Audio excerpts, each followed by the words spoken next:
మన ప్రభువును రక్షకుడైన యేసుక్రీస్తు నామములో మీకు వందనాలు తెలియజేస్తున్నాను.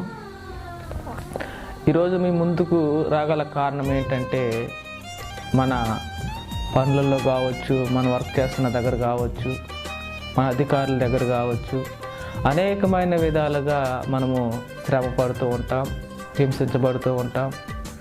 మనం మంచి చేస్తున్నప్పుడు కూడా, మనము నీతిగా నిజాయితీగా వర్క్ చేస్తున్నప్పుడు కూడా మనల్ని అవమానించేవాళ్ళు, మనల్ని తప్పుపట్టేవాళ్ళు, మనలను ఇబ్బంది పెట్టేవాళ్ళు చాలామంది ఉంటారు. అయితే మనము ఒక విషయాన్ని బైబిల్లో నుంచి గుర్తు చేసుకోవాల్సిందిగా మనం చేస్తున్నాను.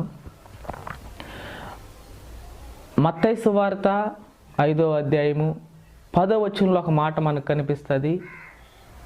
నీతి కోసం హింసించబడి వారు ధన్యులు, వారు పరలోక రాజ్యాన్ని స్వతంత్రించుకుంటారని కూడా వాక్యం సెలవిస్తుంది. నీ జీవితంలో మంచి చేస్తూ నీతి చేస్తూ నువ్వు హింసించబడుతున్నావేమో, ఆ హింసను బట్టి నువ్వు బాధపడబాకు. దేవుడు నీ యొక్క బాధని గాథని అన్నిటినీ చూస్తున్నాడు.